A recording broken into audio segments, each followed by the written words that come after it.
Chers amis, je vous salue en ce dimanche 26 avril, au lendemain d'un pèlerinage merveilleux que nous avons fait le samedi 25, donc hier, à la chapelle, à l'église, au sanctuaire Notre-Dame de Bethléem à Ferrières-en-Gâtinais, à Montargis, entre Sens et Orléans. Pèlerinage dont on va vous proposer la conférence et puis les quelques images du pèlerinage depuis Montargis, ces 12 km là, qui nous ont permis de gagner ce sanctuaire à la suite de tant de rois, de saints, de papes, etc. J'en dis pas plus, vous aurez tout à l'heure le récit. Et ici, ce dimanche, nous découvrons un nouveau pèlerinage qui est en lien. Hier, parce que je regrette, je n'ai pas assez mentionné ce qu'on m'a dit à la fin de la journée. C'était le 25 avril, le jour de l'anniversaire de la naissance du roi Saint-Louis. 25 avril, jour de la Saint-Marc. Et nous étions à Ferrières où le roi Saint-Louis est venu. Et nous sommes ici devant cette petite chapelle du Pont-Aubrais entre Pontmain et le Mont-Saint-Michel, où Saint-Louis est venu ici en pèlerin. Il est venu pieds nus, rentrer dans cette chapelle où il a fait un vœu. Et on dit que tous les pèlerins qui viennent ici, qui font un vœu, la Sainte Vierge, une magnifique Vierge qui est romane, qui tient l'enfant Jésus avec une petite colombe qu'elle tient comme ça, exauce toujours le vœu des pèlerins.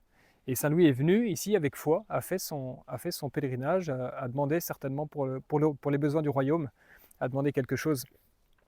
Et donc c'est une invitation, lors de votre prochain pèlerinage de Pontmain, de faire un petit crochet à 5 km au nord, à Landivy, dans cette chapelle du Pont-Aubrais. Et pour nous, c'est l'occasion de vous raconter un petit peu ce pèlerinage tellement merveilleux. Nous étions une trentaine au départ de Montargis, cette église Sainte-Marie-Madeleine, si belle. Et là aussi, un petit détail que je n'ai pas mentionné hier. Et en fait, sur un des vitraux, nous trouvons Saint Savinien, le saint qui a dit « Ici, c'est un nouveau Bethléem », dans ce sanctuaire Notre-Dame de Bethléem, en l'an 44, lors de cette apparition merveilleuse de la Sainte Vierge Marie, au cœur du Gâtinais, au cœur de France. Et puis il y avait aussi Saint-Altin, ce fameux Saint-Altin qui est resté dans le sanctuaire quand Savinien et Potentien sont partis à Sens. Eh bien, il y a un vitrail de Saint-Altin que j'ai trouvé après grâce à une petite plaquette de l'Office de tourisme qui indique cette présence de ce vitrail que je n'avais pas vu. Mais enfin, c'était merveilleux parce que nous sommes passés à travers la forêt de Montargis, un petit chemin, aucune voiture, il n'y avait qu'une voiture, c'était une voiture de police qui était charmante d'ailleurs, avec qui on a pu discuter et même donner des médailles miraculeuses aux policiers qui étaient là. Et puis nous avons passé à peu près 3 heures, 3 heures et demie sur cette route en chantant notre chapelet, en méditant à partir des anecdotes, des histoires de tout ce qui s'est passé dans ce sanctuaire. C'est toute l'histoire de France qui prend vie et vigueur dans ce pays du Gâtinais à la lumière de ce sanctuaire. Voilà, nous avons traversé donc cette forêt de chênes et c'était merveilleux et en même temps c'était une pitié parce que si nous n'étions pas là, un samedi après-midi en pleine vacances, des Parisiens, je crois qu'ils sont en vacances, c'était un désert, c'était un véritable désert. Donc nous étions heureux de venir à la fois visiter, comme des touristes si on veut, et puis surtout pèleriner et prier dans ces deux sanctuaires, l'abbaye Saint-Pierre-Saint-Paul et puis ce petit sanctuaire de Notre-Dame de Bethléem. Mais l'an prochain, si nous revenons, nous ferons mieux attention aux horaires et nous terminerons par ce chapelet. Ça a été un grand regret de terminer le chapelet, nous étions plus qu'une quinzaine parce que nous avons fait le goûter avant. Voilà, on est un peu comme les apôtres, on a préféré faire notre stand et notre goûter. Quel dommage, mais quelle espérance pour l'an prochain, ou avant, je ne sais. Mais en tout cas, l'an prochain, on reviendra, c'est sûr, à la même époque. Et j'espère que vous serez là, ceux qui sont venus cette année, et vous qui nous regardez, qui nous suivez, eh bien inscrivez-vous à ce pèlerinage pour retrouver l'histoire de ce sanctuaire, et nous aurons, si Dieu le veut, un carnet de pèlerinage plus étoffé que celui de cette année, qui racontera cette histoire extraordinairement méconnue, mais tellement merveilleuse, tellement pleine d'espérance pour les pèlerins qui ont suivi cette journée. Et je pense que c'est de ces hauts lieux, de cette application à venir dans ces sanctuaires, comme Sainte Clotilde qui venait d'une manière tout à fait cachée, et qui a fait basculer l'histoire de France simplement parce qu'elle est venue. Honneur à cette pèlerine qui nous a rejoints depuis Paris, qui a pris la décision, c'était vraiment l'ouvrier le pèlerin la pèlerine de la dernière heure, qui a pris sa décision à 1h du matin et qui est arrivé à 9h à Montargis pour faire les 12 km avec nous. C'était la dernière. Donc cette fois-ci, vous êtes de la première heure, vous avez 1 an pour vous inscrire. Peut-être le dernier samedi d'avril de l'an prochain, si Dieu le veut, nous repartons en pèlerinage depuis cette église si belle de Sainte-Marie-Madeleine de Montargis. Et nous raconterons peut-être un peu plus cette histoire la noble histoire de la bonne ville de Montargis qui s'est libérée toute seule des Anglais. Et c'est en 1427, le 5 septembre, qu'a eu lieu cette libération, avant même l'arrivée de l'armée royale de Sainte Jeanne d'Arc et de Charles VII, qui sont arrivés ensuite, un peu plus tard, en septembre 1429, et qui a mérité un certain nombre de privilèges, de titres de la part du roi Charles VII, en reconnaissance de cette loyauté. Donc voilà, je vous propose cette petite conférence, cette visite que nous avons faite l'après-midi, et puis ça vous permettra de partager un petit peu à la manière des temps modernes par ces vidéos, et puis de vous donner le goût pour l'an prochain de venir nous rejoindre sur les traces de 24 rois, 6 papes et 4 empereurs. Tant d'histoires à raconter, tant de trésors oubliés, eh bien c'est pour que son règne arrive, et pour que son règne arrive d'abord dans nos cœurs.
Autant le baptistère de Reims, on a dit que c'est là que la France est née, autant ici c'est le berceau de la foi en France, puisque ça s'appelle Bethléem, et qu'il n'y a aucune autre apparition, à ma connaissance, dans le monde entier, qui a une apparition de cette ampleur, avec la Sainte Vierge, Saint Joseph, les bergers, les anges, et même, dit la charte de Clovis de 508, dont on a parlé un peu ce matin, il dit même qu'il y avait le bœuf et l'âne qui étaient là dans cette apparition.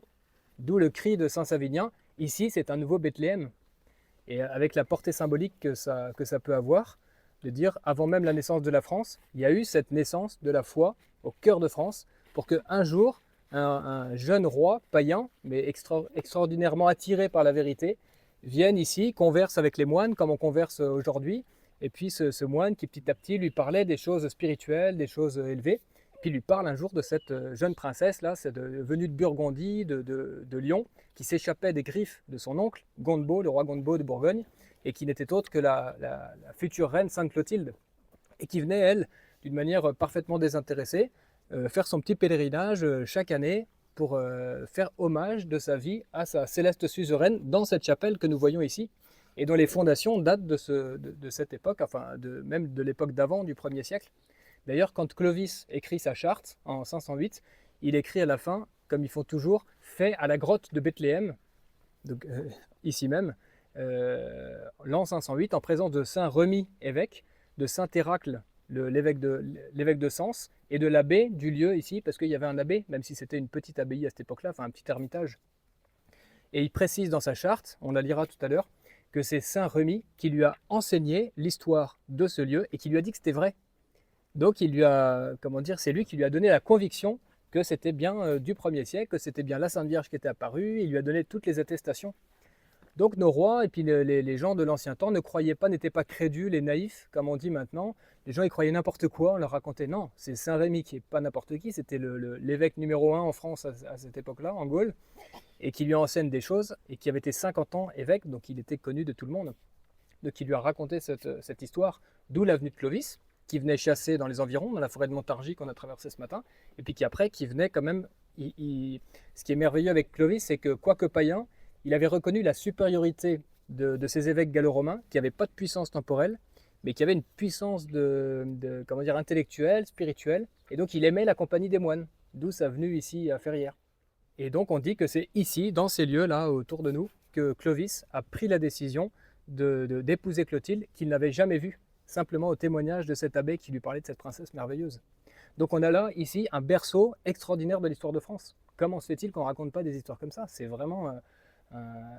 c'est sûr que tout le monde va à Reims, à Paris pour savoir ce que c'est que la France. Il faut venir à Ferrières-en-Gâtinais pour découvrir les ressorts secrets, enfin cachés plutôt, divins, mystérieux de la véritable histoire de France qui passe par les saints, par ce saint abbé là qui parle à Clovis, par Sainte Clotilde, par Saint Rémy. On voit comment tout ça, une sorte de complot un peu divin, aboutit à la conversion du roi. Il y a une grosse partie de nos premiers évangélisateurs qui ont été témoins oculaires de l'évangile, qui ont assisté à la multiplication des pains. C'est le cas du petit Saint Martial, là, le petit garçon qui apportait la corbeille. Il est venu chez nous, c'est à Limoges qu'il faut aller pour découvrir son histoire. Et ici, Savinien Potentien Altin, c'est 3 des 72 disciples choisis par le Christ. Donc quand le Christ qui est omniscient choisit ses personnages, il sait qu'un jour ils viendront ici chez nous. Et il y a encore une dernière chose, après on va chanter un peu, mais qu'il faut dire, c'est pourquoi, alors que Saint Pierre leur avait commandé d'aller à Sens, d'aller fonder l'évêché de Sens, d'aller planter la foi là, pourquoi ils viennent à Ferrières-en-Gâtinais alors que en plus c'est plus loin, c'est pas la route la plus directe. Et ouais, il me semble, c'est une hypothèse là, c'est pas certain, mais c'est de dire qu'il y a 2 influences en Gaule au 1er siècle. C'est l'Empire romain, évidemment, par toute sa puissance matérielle, financière, administrative.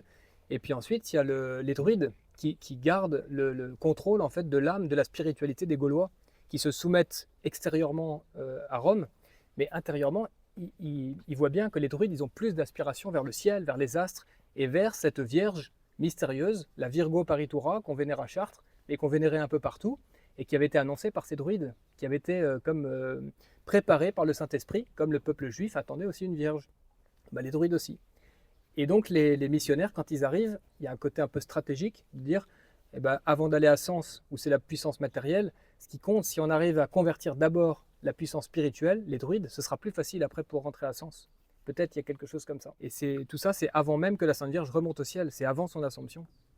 Donc c'est impressionnant de se dire, elle est à Jérusalem ou à Éphèse, et par un privilège, une grâce particulière, elle a pu apparaître ici, dans ce lieu-là, au niveau du cœur de cette petite chapelle. Et ce qui est rassurant, je trouve, parce qu'un peu on se pince en se disant, mais pourquoi on ne sait pas ça? Pourquoi personne ne crie ça? Tellement c'est extraordinaire. Eh bien, on est rassuré dès lors qu'on fait de l'histoire de France, parce qu'on constate, comme ici, qu'il y a 24 rois, 6 papes, 4 empereurs qui sont venus ici, qui ont été les uns couronnés, les uns qui sont venus simplement par dévotion, qui ont écrit des textes, et tous ont eu cette même foi, et qu'il y a eu des miracles, etc., et qu'il y a eu des saints, comme Saint Loup, Saint Taldric, et puis Saint Bienheureux Alcuin, le précepteur de Charlemagne, quand même, s'il vous plaît, qui était l'abbé là derrière, et qui a fondé cette abbaye incroyable qui était comparable à Cluny. Ferrières, c'était Cluny avant Cluny. Cluny, c'est 910-911, pardon. Qui était précepteur de Charlemagne, Alcuin, qui était un anglo-saxon que Charlemagne avait repéré en Italie. Il avait dit, toi, j'ai besoin de toi pour faire mon école du Palatinat à Aix-la-Chapelle. Il a commencé par restaurer comme ça toutes les lettres de Aix-la-Chapelle. Et ensuite, en 793, c'est Charlemagne qui l'a nommé abbé de Ferrières-en-Gâtinais pour qu'il puisse faire pour rayonner non plus simplement d'Aix-la-Chapelle, mais faire comme une filiale d'Aix-la-Chapelle ici à Ferrières. Et quand Charlemagne voudra faire sa grande réforme intellectuelle et spirituelle de son empire, il viendra à Ferrières avec Alcuin, et c'est ensemble qu'ils discuteront et qu'ils feront des chartes et puis qu'on appelle ça, les capitulaires, les fameux capitulaires de Charlemagne, ouais, merci. Et donc il prendra le modèle de cette abbaye pour tout ce qui est même, pour ce qui concerne même les cultures, le maraîchage, les arbres fruitiers, pour que ce soit comme un microcosme en fait de l'empire qu'il voulait. Pourquoi? Pour que ces peuples soient heureux.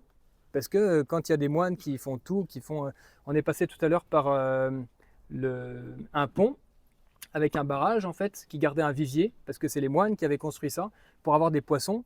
C'était pas simplement pour les moines, c'était pour tous les habitants qui étaient autour. Donc partout où il y avait une présence chrétienne, c'était les œuvres de bienfaisance qui s'accomplissaient.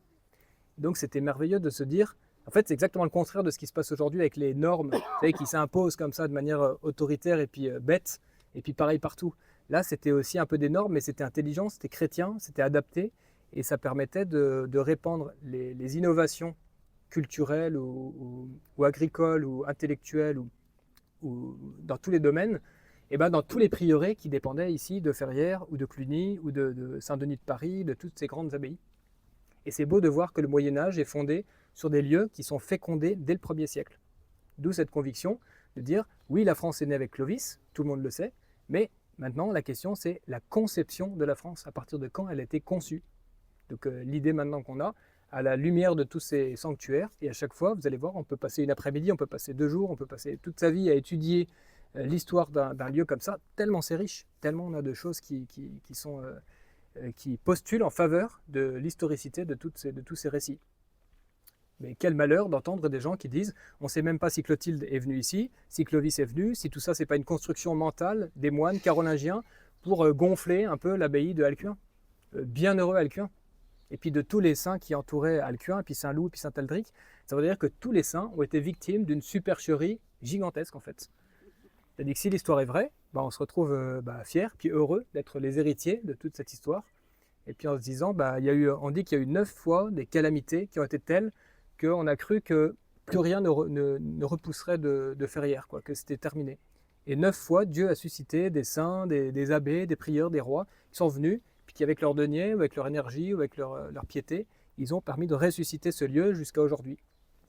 Donc c'est aussi à la lumière de cette histoire qu'on peut être plein d'espérance, de se dire on est peut-être à la 10e persécution, peu importe, mais tant qu'il n'éteint pas la mèche qui fume encore, comme on dit dans la Bible. Donc cette mèche qui fume encore, c'est ce lieu, c'est cette association qui vient cet après-midi, c'est ces gens-là qui sont tout autour, l'office de tourisme, qui sont peut-être, plus ou moins, là ce sera à chacun de voir, disposés à retrouver cette histoire ancienne qui a été oubliée parce qu'on a voulu nous la cacher en fait, parce que c'est une histoire qui est combattue. C'est ça qu'il faut comprendre. Donc voilà, c'est la petite introduction. Pour vous chanter, c'est sur vos carnets de chant. Si vous voulez, on peut chanter ensemble. Sainte Marie-Madeleine, en souvenir de cette église magnifique de Montargis. Il faudra qu'on revienne à Montargis pour visiter cette église et voir tous ces vitraux incroyables.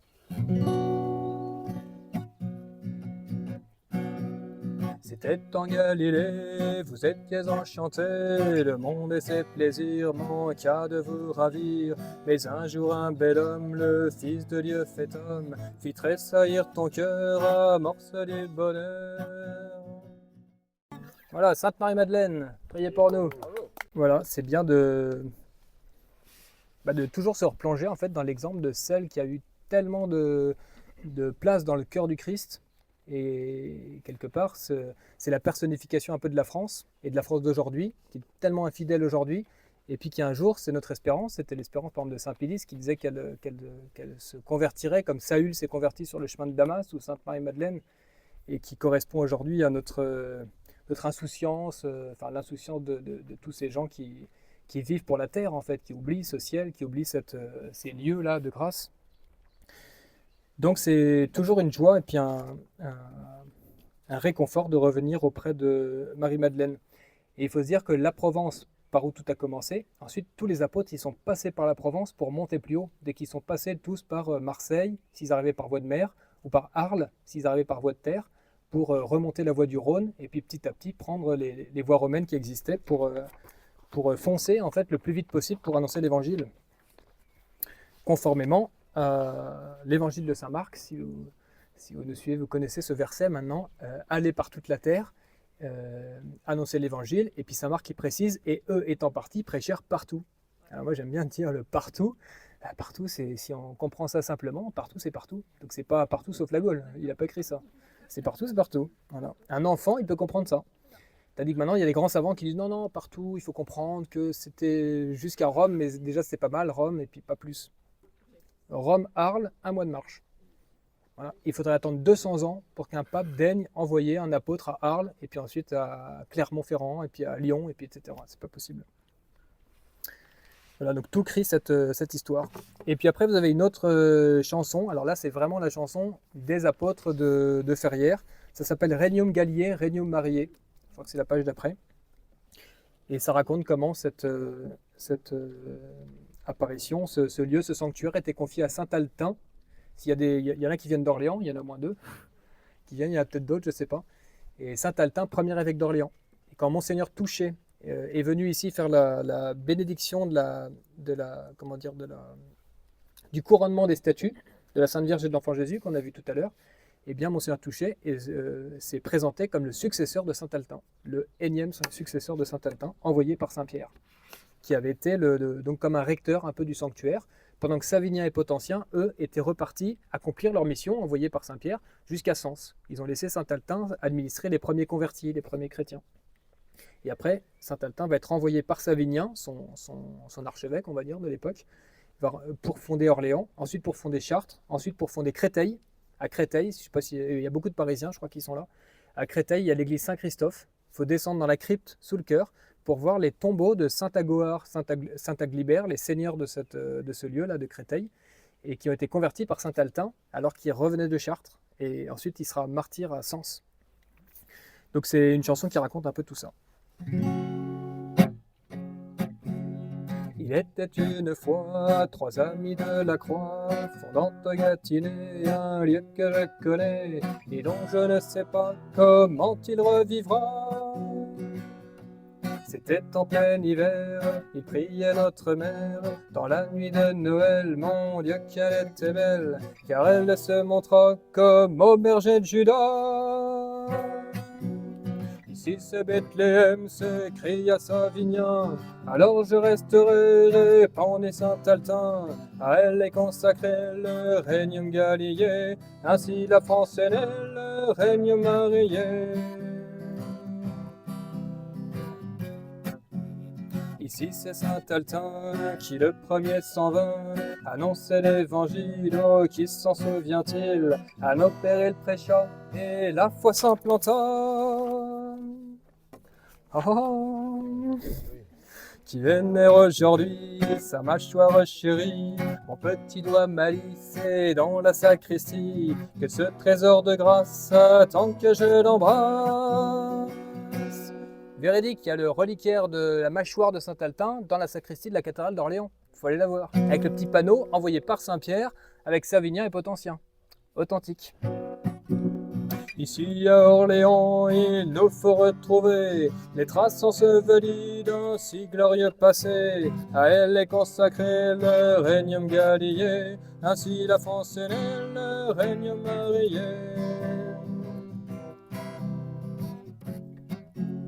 Il reste à raconter la glorieuse épopée de ce pèlerinage venu du fond des âges, que le premier pèlerin c'est notre Saint Altin.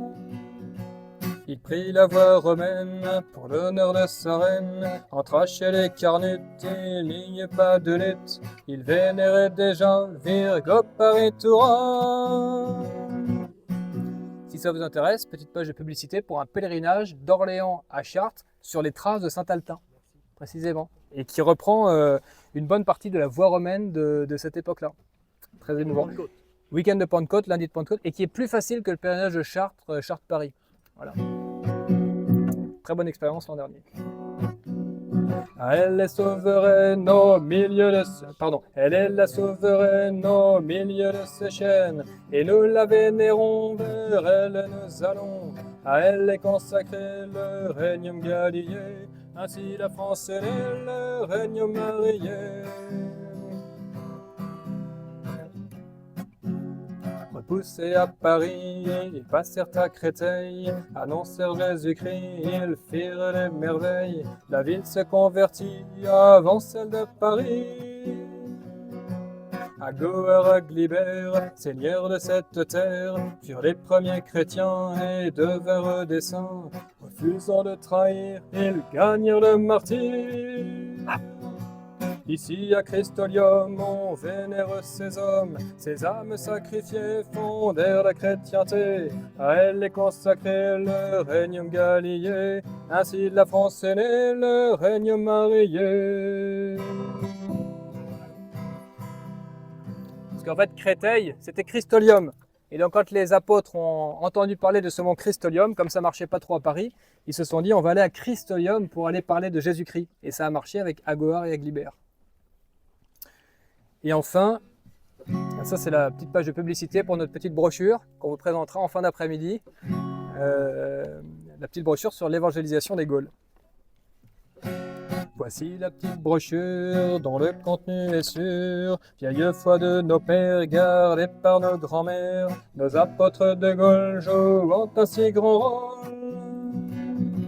Rejetons les critiques et les rationalistes qui arrachèrent ses sans-pères dans le don divin. Retrouvons ce par qui nos pères furent conquis. Telle est l'histoire de France, la plus belle des romances. Gonflant notre vaillance, réveillons l'espérance. À elle est consacré le Regnum Gallier. Ainsi la France est née, le Regnum Marié.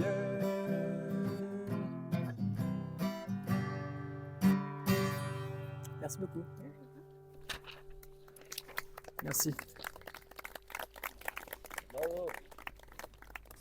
Voilà, c'est ainsi qu'on apprenait plus facilement l'histoire de France autrefois qu'avec des grands discours et des gros livres que tout le monde ne pouvait pas accéder, puis qui n'étaient pas toujours très enthousiasmants, pas très faciles à adhérer.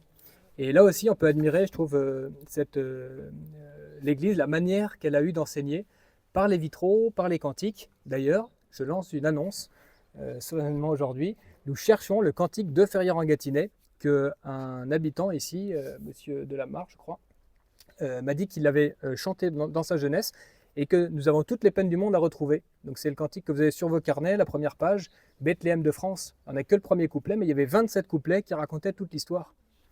Donc c'est étonnant que en 50 ans, en fait, on puisse disparaître des trésors comme ça. Et ça fait comprendre aussi comment c'est un miracle un peu qu'on puisse avoir autant de choses qui pourraient avoir disparu, comme ce cantique-là, peut-être qu'on le retrouvera de quelqu'un de Ferrières qui doit bien avoir ça quelque part dans ses profondes. Et que... Et oui, c'est monsieur Lamarre, c'est ça. Voilà, Jean-Paul Lamarre, tout à fait. Voilà. Et il dit que c'est lui qui témoigne, qui se souvient de ce cantique. Oui, mais il dit, je pas moyen de le retrouver. C'est lequel? C'est la page 3? Voilà. Non, celui de la page 1, Bethléem de France. La page 2. Non, Page 2, pardon. Page 2. Il y a des religieuses, il faudrait leur demander, mais je crois qu'elles sont vietnamiennes. Je ne suis pas sûr qu'elles soient vraiment le cas. Certainement, il y a des archives, mais il faut quelqu'un qui puisse... Il faut être comme mon chien qui s'appelle Snoopy, ça, le renifleur, qui aille chercher longtemps et tout, et qui a envie de le retrouver. Parce qu'il y a des gens aussi qui travaillent dans les archives qui ne veulent pas tellement parce que c'est un cantique qui va dans le sens du 1er siècle. Alors si en plus c'est des gens qui croient au 1er siècle, vous voyez, ça ne va pas dans le... Donc il y aurait plus de couplets que 9, c'est ça? Il y a 27 couplets, voilà. Donc là, moi j'en ai fait 9 juste pour dire, au moins on peut chanter ça en attendant. En attendant mieux, quoi. On va trouver, Voilà. va trouver. On va trouver, on va retrouver. Oui, oui, à Ferrières, il y a une mamie qui a ça au fond de son armoire. Là, tout à fait. Un papy, Voilà. c'est sûr. Juste derrière, là, vous irez voir tout à l'heure, il y a les anciennes arènes de Ferrières. Et il faut savoir qu'un peu après Clovis, le premier des Carolingiens, donc Pépin le Bref, venait ici avec sa cour, avant son sacre de roi de France. Et oui, juste avant son sacre. Et il y avait des seigneurs qui contestaient, parce que Pépin le Bref, ça veut dire Pépin le Petit, c'était pas le plus robuste, le plus fort de tous ces seigneurs. Et donc il fallait qu'il se fasse accepter comme bientôt le roi qui avait été désigné par les pairs de France et béni par le pape et tout ça. Et un jour il se trouve ici avec la reine Berthe, qu'on appelle maintenant, qu'on rigole de la Berthe, reine Berthe au grand pied, voilà, mais qui était une bienheureuse ou sainte, je ne sais plus, mais enfin qui avait beaucoup de vertus, qui était merveilleuse, un peu comme Sainte Clotilde. Et puis il se retrouve à côté de la reine avec tous ses seigneurs, et il faisait dans les jeux un peu il chassait beaucoup, et puis parfois il faisait des jeux pour entraîner un peu les soldats à la vertu de force contre l'adversité. Et donc il y avait un combat entre un taureau et un lion dans ces arènes, ici même.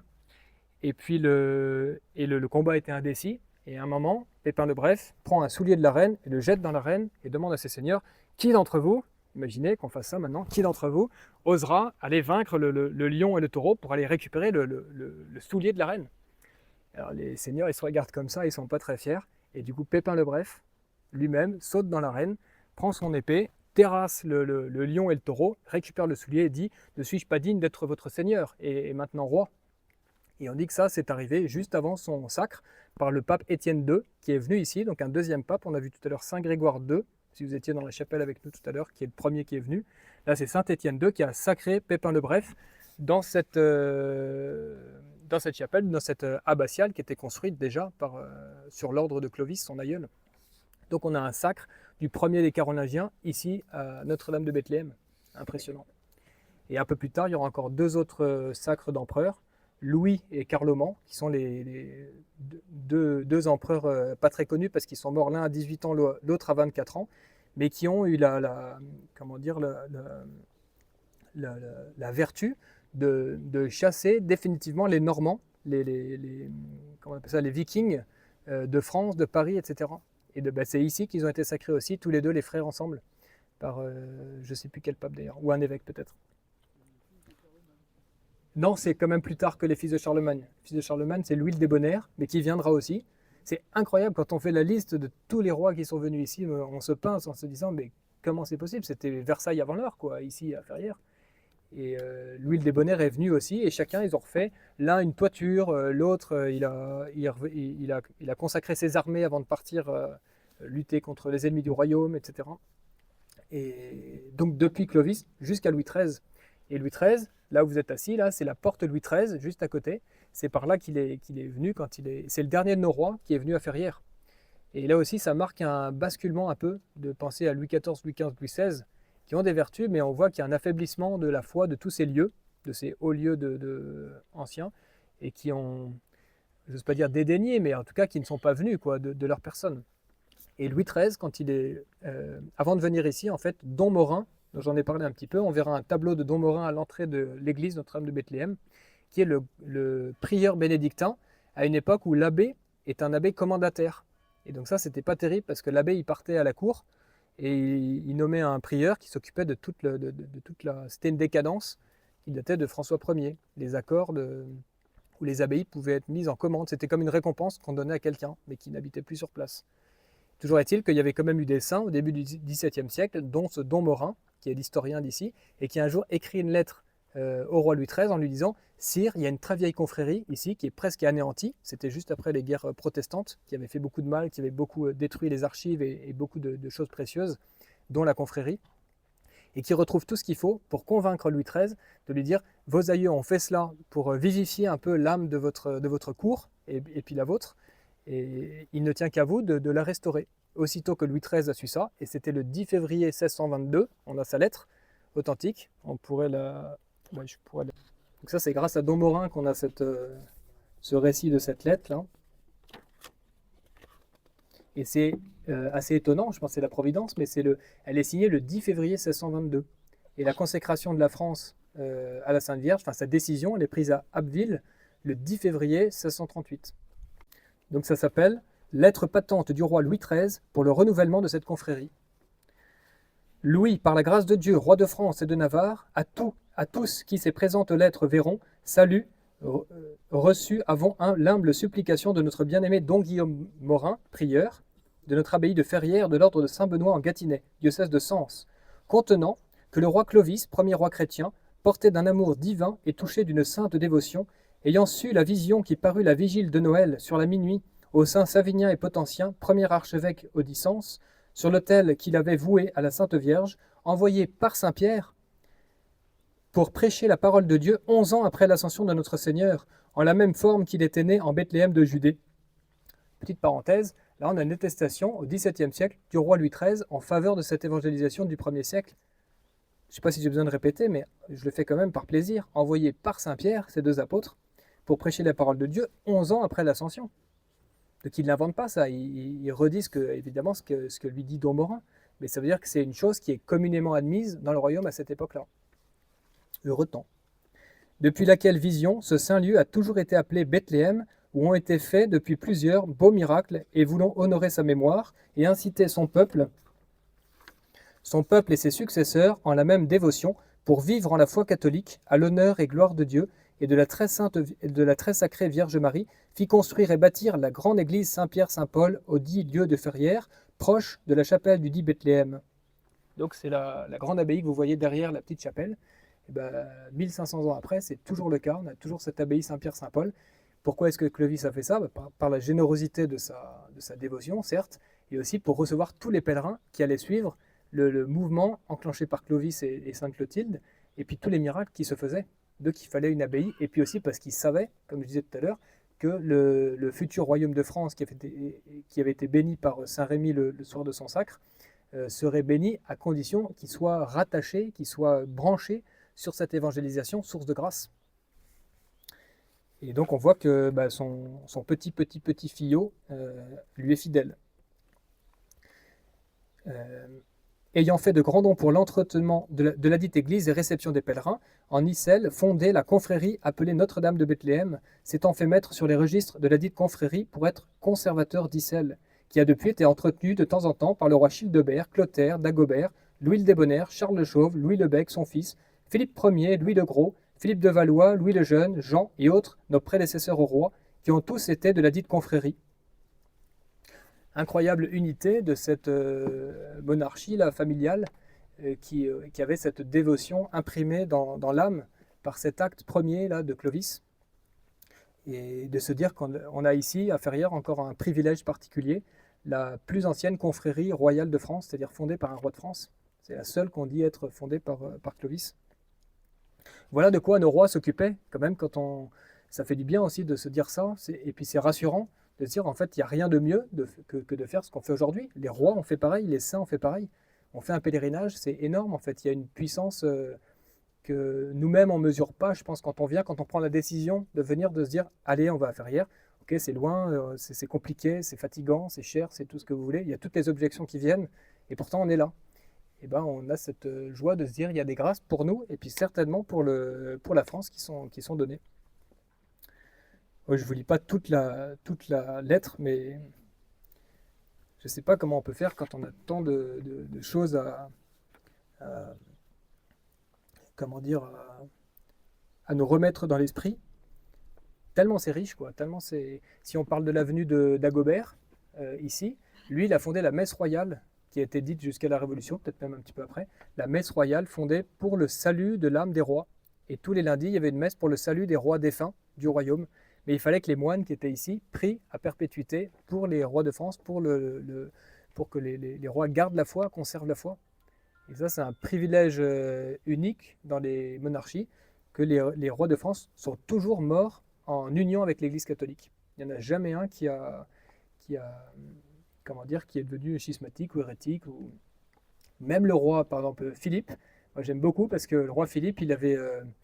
il a été excommunié à un moment de sa vie parce qu'il avait répudié la reine pour prendre une maîtresse. Et puis finalement, il a, devant le blocus un peu des évêques, des abbés, etc., l'excommunication lancée contre lui et contre le royaume, c'est-à-dire qu'il n'y a plus de sacrements qui étaient délivrés dans le royaume, et bien, il a fait machine arrière, humblement. Il n'a pas fait comme le roi d'Angleterre, Henri VIII, ou les empereurs germaniques, et il s'est soumis finalement. Et il s'est tellement soumis qu'il a fait pénitence et il a terminé sa vie dans l'abbaye Saint-Benoît-sur-Loire, qui est pas loin d'ici, sous le froc de moine. Et donc il y a la tombe là dans le cœur du roi Philippe, qui est mort comme ça moine, et donc qui a la grâce aussi d'avoir ses dépouilles qui n'ont pas été profanées à la Révolution. Philippe lequel? Philippe Ier. Premier. Philippe Ier, donc c'est début du XIe siècle, je crois. Avant Philippe le Bel, oui. D'accord. Avant Philippe le Bel, ouais. Voilà, alors du coup j'aimerais quand même, puisque j'ai la guitare et que j'ai les... Ouais, juste ça. Pardon? La confrérie royale de Notre-Dame de Bethléem. Oui. Alors ce qui serait bien, c'est qu'on arrive à retrouver, parce que Don Morin il en parle beaucoup, il raconte un petit peu tout ça, la fondation par Clovis, par Childebert, très important, par Dagobert, et puis toutes les indulgences données par les papes pour cette confrérie. Mais ce qu'on voudrait retrouver aujourd'hui, c'est les statuts, à quoi s'obligeait, par exemple, Louis XIII, quand il fait partie de la confrérie, quelles étaient les prières en vigueur à cette époque-là, etc. Un dernier petit chant, parce qu'après, il faut quand même qu'on aille visiter ces lieux qu'on a juste à peine vus, mais merci. Donc c'est le Saint-Roi Clovis. Alors, Saint-Roi, parfois, il y a des gens qui sont un peu choqués de dire Saint-Roi, mais il y a comment il s'appelle déjà, Jean Savaron, qui vient voir Louis XIII un jour et qui lui dit « Sire, si vous voulez faire quelque chose de bien pour le royaume, allez à Rome et demandez au pape de faire canoniser votre aïeul Clovis. » Et dans un livre le premier livre que j'avais fait, ça s'appelle l'Évangile de Clovis. J'ai publié le texte, en fait le procès le texte préparatoire du procès de canonisation du Saint-Roi Clovis. Et il fait la liste de toutes ses vertus en racontant toute la vie de Clovis, mais avec tous ses miracles, avec tout le contact qu'il a eu avec les saints. Un Clovis vraiment extraordinaire. C'est pour ça que j'ai appelé l'évangile de Clovis en me disant, mais on nous parle toujours d'un Clovis, le vase de Soissons, sa conversion, puis terminé. En fait, il y a plein de miracles, il y a 25 miracles dans sa vie. entre lui, ce qu'il a fait, et puis ce que les saints autour de lui ont fait. Donc voilà. Ah, que nos pères étaient heureux autrefois.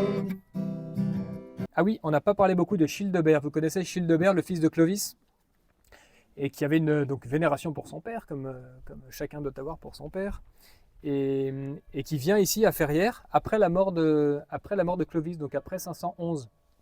Et puis voyant tout le bien qui avait été fait comme ça par un acte de dévotion, et puis partant un peu plus loin vers Château-Landon, je crois qu'il y a une personne d'ailleurs de Château-Landon qui est là, voilà, eh bien il croise deux moines qui viennent de Ferrières qui lui racontent un peu toutes ces histoires. Et puis qui vivaient à Château-Landon à cette époque-là. Il y avait les disciples d'un saint qui s'appelle Saint Séverin. Je ne sais pas si vous connaissez Saint Séverin dans la vie de Clovis. Apparemment, ce n'est pas la grande dévotion.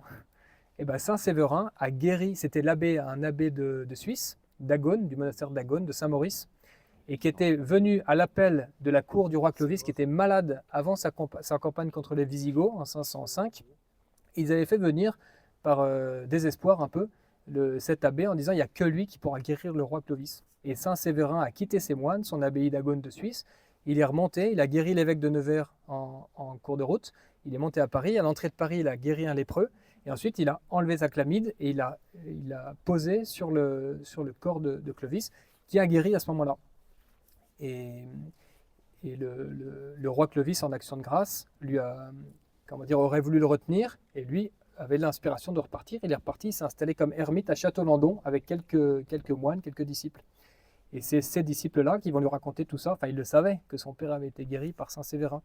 Enfin, toujours est-il qu'il a voulu faire à Château-Landon ce que Clovis avait fait ici à Ferrières. Il va fonder l'abbaye. Il va donner des terres, comme tous les rois faisaient. Il donnait une partie de leurs terres à eux, pour les moines, pour qu'ils puissent vivre et prospérer et faire du bien. Et puis, il ne savait pas exactement ce qui avait été donné ici par Clovis. Et en fait, c'est les moines de Ferrières qui sont allés trouver Childebert en disant « Sire, c'est pas possible de donner ces terres-là aux moines de Château-Landon parce qu'elles ont déjà été données par votre aïeul Clovis auparavant. » Et donc, il y a eu un partage qui s'est fait. Et pendant tout le Moyen-Âge, Château-Landon était une abbaye filiale, une filiale de Ferrières, en souvenir que c'était d'abord Clovis ici et ensuite c'était Childebert là-bas en second. Et donc les paroisses de Château-Landon venaient en pèlerinage à Ferrières, à la source un peu de toutes ces grâces. Et il y a l'église à Paris, pour les Parisiens, il y a l'église juste à côté, juste avant Notre-Dame de Paris, qui s'appelle Saint-Séverin, je crois. Et dedans, il y a un grand tableau où on voit Saint-Séverin qui enlève son manteau et qui la pose sur le roi Clovis. Donc tout ça, à chaque fois, c'est pour attester un petit peu de notre histoire et montrer qu'on n'a rien à craindre contre ceux qui disent que tout ça, c'est des histoires inventées. Et également aussi parce que cette charte de Clovis de 508 est très contestée. Évidemment, une charte de Clovis dans laquelle, on n'a pas lu d'ailleurs celle-là, il faut absolument que je vous lise une partie de cette charte. Parce que si cette charte est authentique, comme je le crois, comme l'abbé Crochet du 19e, qui est une des sources principales après l'abbé Morin au 17e, lui c'est au 19e, et qui reprend un peu tout ça. Oui, alors pourquoi cette charte est contestée ? Parce qu'il dit c'est les envoyés de Saint-Pierre qui viennent, premièrement. Ensuite, c'est qu'est-ce qu'on avait dit tout à l'heure ? C'est des envoyés de Saint-Pierre, Savinien Potentien. Saint-Remy l'en a instruit. Donc en fait, ça veut dire qu'au début du VIe siècle, on croit à cette histoire du 1er siècle. Donc tous les historiens qui disent que c'est les inventions des Carolingiens pour enrichir les abbayes, tout ça, ça tombe. Donc il faut que cette charte soit fausse pour qu'eux aient raison. Voilà. Mais le problème, c'est que cette charte, par exemple, cet abbé Crochet, si vous trouvez ça s'appelle Origine miraculeuse et histoire chapelle Notre-Dame de Bethléem en Ferrières-en-Gâtinais, l'abbé Crochet, 1890, donc qui est juste avant le couronnement de la statue, en 1898, qui fait la démonstration que cette charte est parfaitement authentique, qu'on n'a aucune raison de la contester. Et d'autant plus que cette charte est parfaitement parfaitement en accord avec le bréviaire de Ferrières-en-Gâtinais. Il y a un bréviaire spécial ici, que les moines au Moyen-Âge, quand ils montaient dans le chœur de l'abbaye, qui faisaient les cérémonies des matines, pour le jour des fêtes de l'abbaye, ils racontaient toute cette histoire. Donc il dit par exemple à la 6e leçon des matines de l'office des saints martyrs, donc des saints Saviniens Potentiens Altins qu'on fêtait ici, que Jésus-Christ leur apparut dans l'humble condition où les bergers le virent à Bethléem de Judée, mais entouré cependant de plus de majesté. J'aime bien ce petit détail, de dire que c'était tout pareil qu'à Bethléem de Juda, mais il y avait une majesté supplémentaire, parce que notre Seigneur était dans sa gloire. Donc là, il raconte le miracle. Donc là, c'est après son baptême, quand il revient en 508 et qu'il fonde cette abbaye Saint-Pierre-Saint-Paul. Donc Clovis, roi des Francs. Je veux qu'il soit connu de tous les fidèles de notre Sainte Mère l'Église que j'ai été informé que la chapelle de Bethléem a été fondée en l'honneur de la Mère de Dieu par Savinien, Potentien et autres disciples du Christ. Et que je sais par notre bien-aimé Remi, évêque de Reims, qui m'en a affirmé la vérité, que cela est arrivé ainsi peu après l'ascension du Christ, lorsque Pierre et les autres apôtres du Seigneur se furent dispersés par toute la terre. Donc il est bon de se souvenir que Saint Rémi enseignait la foi, enseignait l'Évangile, enseignait aussi comment, par qui et dans quelles circonstances l'Évangile est arrivé dans votre royaume, sire. Il est arrivé ici à Ferrières, il est arrivé à Reims par Saint Sixte et Saint Sinice, à Paris par Saint Denis. Il racontait toutes ces histoires. Parce qu'en fait, c'est l'Évangile qui continue. Tandis que si on s'arrête à l'Évangile, on dit après l'Évangile, ah bon, c'est plus trop, après il y a Saint-Martin, oui, à peu près. Non, là, c'est l'Évangile qui se poursuit, qui s'étend et qui arrive jusqu'à nous atteindre dans tous ces lieux. Puis après le récit de l'apparition, Clovis continue. Comme chaque jour, en ce sanctuaire, est marqué par quelques miracles, et voulant témoigner ma piété envers la Mère de Dieu, que j'ai humblement prié dans ce même sanctuaire. Donc là, on a l'image de Clovis qui est venu prier, comme nous ce matin, prier devant cette petite Vierge, que c'était émouvant. J'ai résolu dans ma royale libéralité de construire un temple plus grand, Templum Augustum, en l'honneur des apôtres Pierre et Paul. J'en ai jeté aussitôt les fondements, et je l'achèverai avec l'aide de Dieu. C'est beau cette résolution, farouche un peu, mais de dire, il ne l'achèvera qu'avec l'aide de Dieu. Et puis aussi, en l'honneur de Saint-Pierre-Saint-Paul, on disait aussi qu'à Paris, l'église Saint-Pierre-Saint-Paul, aujourd'hui c'est la montagne Sainte-Geneviève, Saint-Étienne-du-Mont, mais à l'époque c'était Saint-Pierre-Saint-Paul, une fondation demandée par Sainte-Geneviève à Clovis pour restaurer un petit oratoire qui avait été fondé par Saint-Denis au 1er siècle. Donc là aussi on voit que tout se tient partout où on va. Aujourd'hui la tour Clovis commémore cet épisode, cette dévotion de Clovis. Et comme auprès de la dite chapelle de la Bienheureuse Marie de Bethléem, j'ai trouvé des cénobites. Donc les cénobites, c'est les moines, en particulier l'abbé qui lui avait parlé de Sainte Clotilde. Des cénobites vivant dans la droiture et la prière. Je leur ai donné, en vue du salut de mon âme et de celui de mes enfants, tout ce que je possédais dans cette région du Gâtinais. Voilà la générosité de ce roi qui se dépouille d'une partie de ses terres, alors que c'est contraire en fait évidemment à la nature humaine qui dit j'ai le Gâtinais, je le garde et je vais le transmettre à mes enfants. Il le donne. Et ça va faire tellement prospérer cette monarchie et ce royaume, ça lui sera rendu vraiment au centuple. Je veux que ces libéralités soient employées pour le soulagement des chrétiens et des pauvres, et nous accordons la liberté à tous les habitants nés et à naître de ce même lieu. C'est ce point-là, nous accordons la liberté à tous les habitants nés et à naître de ce même lieu, est un prétexte pour beaucoup d'historiens de dire donc cette charte est fausse, parce que c'est pas possible que Clovis, au VIe siècle, affranchissent une partie de ces sujets. Parce que c'est l'époque de la féodalité où il faut que chacun soit mis sous la coupe d'un seigneur.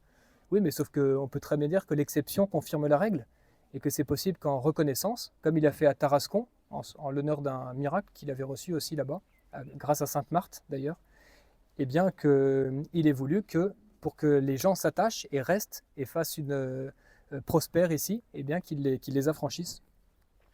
Enfin, en tout cas, c'est comme ça que l'abbé Crochet répond à ces historiens. Et nous entendons qu'il en soit ainsi en faveur de tous ceux qui résident sur le territoire dépendant de la dite chapelle de Bethléem. Donc c'est pas simplement ceux qui sont autour de l'abbaye, c'est même tous les territoires, il y en avait beaucoup. Enfin, après avoir tracé les limites des dépendances qui sont l'objet de sa royale générosité, Clovis ajoute, donc tous ces lieux qui sont parfaitement répertoriés encore aujourd'hui, c'est impressionnant, on peut refaire la trace de tout ce qui était donné à cette époque-là. Il termine, pour que nos descendants ne puissent pas l'oublier, j'ai voulu écrire ceci.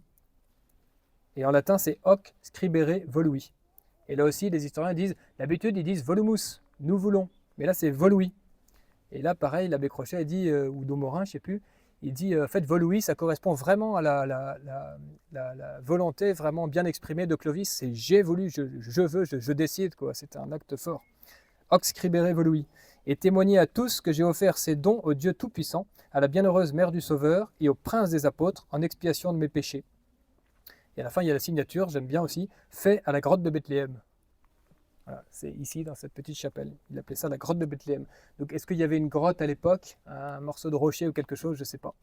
Mais en tout cas, ça s'appelait comme ça, In Antro Bethlehemetico. En présence de Maurelicus, donc l'abbé d'ici, de Rémy, évêque de Reims, et d'Héraclius, évêque de Sens.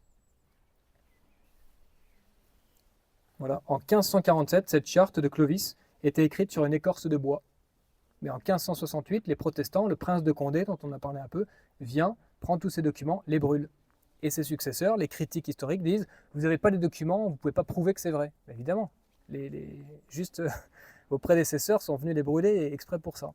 C'est là où on parlait aussi encore ce matin de la foi des démons.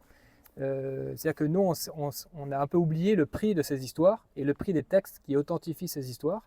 Parce qu'on se dit, tout le monde le raconte, on chante les choses, c'est sur les vitraux, on n'a pas besoin d'être vraiment assuré. Et oui, sauf qu'eux, ils savaient le prix, donc ils venaient, et on a des édits, c'est Bernard qui a retrouvé ça, des édits des empereurs romains, quand ils persécutent les chrétiens, ils viennent et ils disent, et vous prenez les documents et vous les brûlez.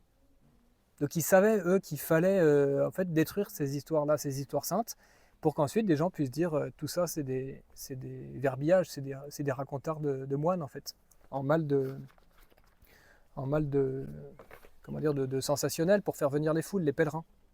Alors parmi ces moines en mal de faire venir les foules, il y en a 3 qui sont des saints du temps de Charlemagne et qui ont bâti donc, tout ce qui est autour de cette abbaye, qui ont rebâti l'abbaye. À chaque fois, comme je vous disais, le petit clocher qui est là devrait être 2 fois plus haut. Il faisait 50 mètres de haut, il était immense.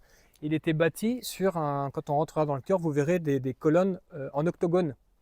Enfin, octogone, je ne sais pas si on dit bien ça, mais en tout cas, il y a 8 piliers. Et un clocher monumental avait été fondé par-dessus. Je ne sais plus par quel roi ou empereur, enfin de très anciens. Et ces 3 saints, donc, qui sont Bienheureux Alcuin, dont on parlait tout à l'heure, qu'on a appelé quand même l'homme le plus savant de son siècle.